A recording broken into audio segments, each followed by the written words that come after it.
Sorry guys, don't mind me. I'm just putting hand lotion on. I don't know if any of you experience this too, but it's almost like I have like eczema on my hands in the winter time. But in the summertime and spring, fall, my hands are literally like so smooth. It's the winter though, and it gets like really bad for me.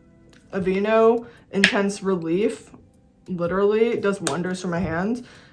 And it also says it's, what's the word I'm looking for? Like, you can wash your hands and it will still be effective, and I find that it is actually really good. You take 1 week off and you forget how to film.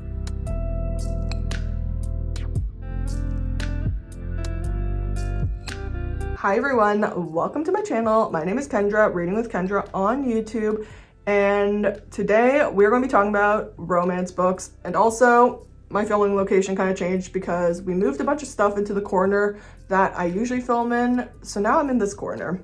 But I feel like, honestly, this is kind of giving very elegant. Today I thought it'd be super fun to dive into some of the romance books I have, slash kind of do a book haul, because I did buy some new books, because I realized I didn't have that many romance books on my bookshelf, which I know if you watch my video where I'm showing you all of my books, I do have quite a few books that I have not read. So should I be out here buying books? No, I was on a book buying ban, but I will show you why I ended up buying some books. Right, so let's just dive into these books.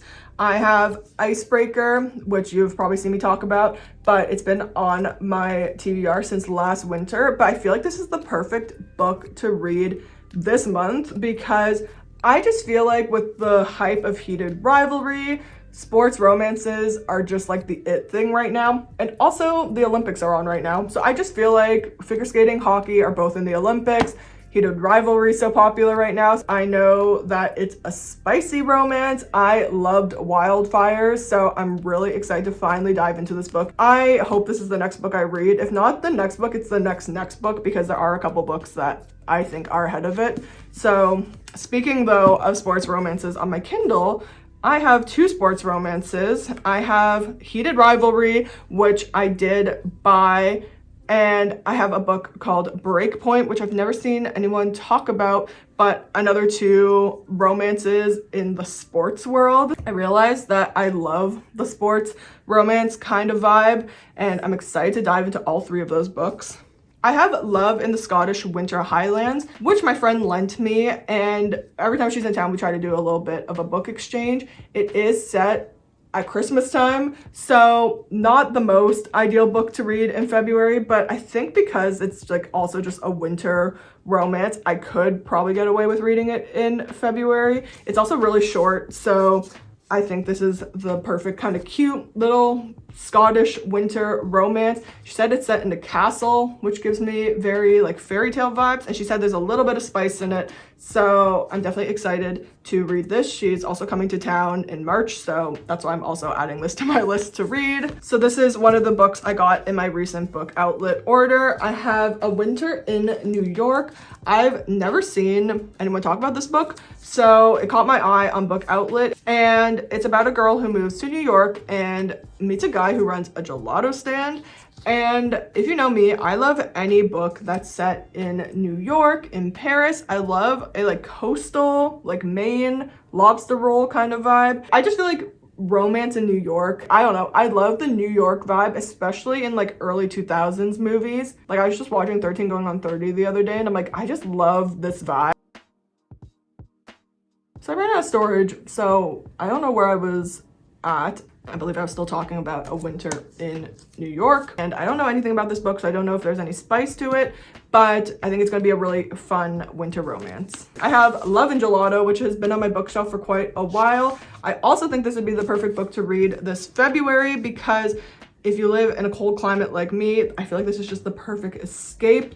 And also, it's set in Italy, and the Winter Olympics are in Italy. Now, I don't think this is set in the same places that the Winter Olympics are happening, but I still think it'd be super fun to immerse yourself into like an Italian romance. I just think it's funny too that I have 2 stories that have a gelato theme. I have The Love Hypothesis. I tried reading a while ago, but I just couldn't get into it at the time, but I do want to try to read it again because they are adapting it into a show, and I would love to read it before the show comes out. However, I've started to realize that I don't mind seeing the show first and reading the book or watching the movie first. So we'll see. Maybe if I really like the show, I will read the book. But I want to include this because this was one of the romances that I did have on my bookshelf already. So it'd be good to dive into it. I know Ali Hazelwood's quite a popular author. I believe she writes spicy romances. And then I have The Blue Bistro, which also came from my recent book outlet order. And I have the Winter in Paradise series by Elaine Hilderbrand, but I haven't read it yet. But this book just gave me really kind of cute romance vibes. It's set in Nantucket, which gives me that kind of coastal atmosphere. And I don't know, I was just really drawn to this book. It's a romance book. Again, kind of like Love and Gelato, it's set in a warm climate. So I'm excited to read something in kind of a warmer setting to escape the cold of where I live. I have The Paris Secret, which on the back it says 4 women bound by war, an unspeakable sacrifice, and enduring love, and a priceless legacy. And it's a historical fiction. So I've also never seen anyone talk about this book, and I'm really excited to dive into it. It's set in Paris. It's got some fashion themes to it, which I'm excited for.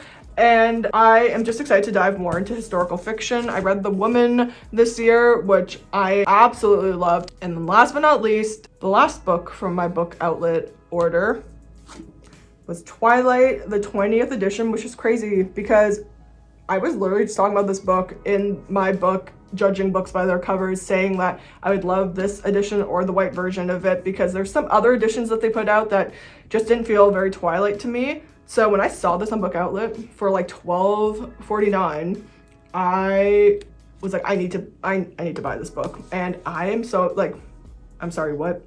I am so obsessed with it. I just love the classic cover. And this is just so Twilight to me. It's so simple, but so beautiful. Everything in it's pretty subtle, but it's Twilight. It's just, I don't know. It's so beautiful. I borrowed this from my mom recently. I have this version somewhere. My dad must have put it in storage because I know they were cleaning out my room probably a couple of years ago now, but I told them not to throw away any of my books. So I have this version, but not the anniversary edition. But I mean, come on. This is so beautiful. You can call me out, I'm a little judgmental. When I see people that buy a bunch of versions, like I came across a TikTok where a girl had, I think 5 or 4 copies of The Happy Place by Emily Henry, and I was like, do we really need like 5 versions of books? But honestly, okay, coming on here to clarify something real quick because I feel like I sounded a little judgmental in that last clip. If you're the type to buy like a bunch of different editions, like that is totally okay, no judgment here. I think my mindset before was just that I didn't understand why you would want to have 5 copies of the same book, but now seeing these deluxe editions and special editions, I totally get it. Some of these are so beautiful, and I'm also very much a person that isn't judgment, like spend your money however you want to spend your money. I could care less, it's your money obviously. So I just want to clarify that because I didn't want to come off as judgmental. And yeah, okay, let's end this video.